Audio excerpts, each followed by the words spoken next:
Andito po nakalibing yung nanay ko, si Estelita D. Namatay si nanay nung 94 years old na siya nun. Hindi nga namin alam ba't umaalis si nanay nun. Alis si nanay, hindi namin alam na comfort women si nanay. Nalaman namin, nag-rally si nanay, nakita namin sa TV. Comfort women si nanay. Sabi ko, hindi man ako naniniwala kasi si nanay ganun, hindi na comfort women. Sabi ko, maniwala ka, oo, Lisa. Yung panahon lang nga po, galong-galong. Kiwento niya sa akin na nahasa ako. Hi, Mare. Ano tinda mo? Ano ba ulam niyo? Ula, amusal. Thank you. Bye-bye. Naalala ni nanay, ang ginawa ng lola ko, mag-aral ka na lang uli. Sabi, pinag-aral siya. Pero hindi rin siya natapos. Elementary pa rin siya noon eh. Hindi pa rin siya natapos noon hanggang sa umuwi siya ng Maynila, nagtrabaho na lang siya. Gigising niya ng alas 5, magtitinda niya sa simbahan ng bibingka. Hanggang gabi na yun, nagtitinda siya. Hanggat hindi na uubos yung bibingka. Hanggang madaling araw, inuubos niya yun. Para lang malaki kitain niya at makauwi ng pera. Nanay, gagawin niya lahat. Para mapakain lang kami ng maayos. Nagtrabaho siya. Kasi iniwan kami ng daddy ko eh. 6 kami. Naghanap buhay siya. Sa gabi siya umuwi.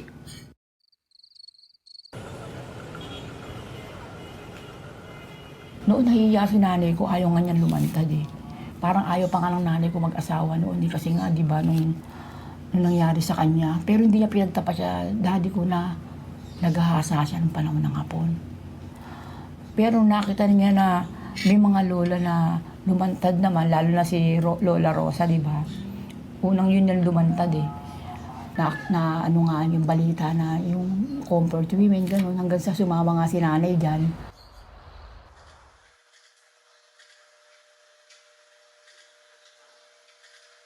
There's this whole stigma about being a rape victim.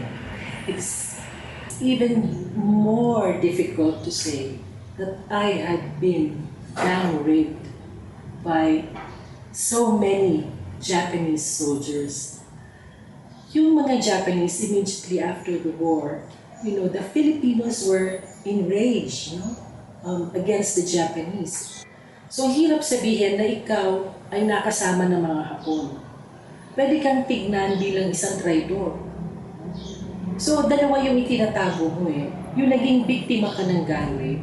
At pangalawa, yung pwede kang sabihin na ikaw ay naging traidor sa iyong bayan. Kaya napakahirap sabihin nun. One time, she told me, I actually don't believe that I will achieve justice in my lifetime. But what I only want is that the young people do not experience what we experienced. I admire her personal qualities, yung tahimik, humble, at saka discerning, pero at the same time, very, very committed dun sa struggle for justice. Until her deathbed, actually, gusto pa rin niyang sumama dun sa mga activities, no? Nagsusuporta ako sa nanay kasi sumasama ako sa rally. Sumusuporta kami, pumupunta kami. Pag sinabing nanay na may rally kami, sama kami.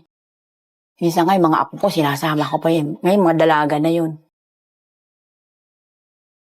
Ang gusto namin mangyari, humingi sila ng paumanhin sa nangyari sa mga comfort women at itala nila sa kasaysayan. At humingi sila ng paumanhin sa mga naging biktima nila ng manggagahasa noong panahon ng Hapon.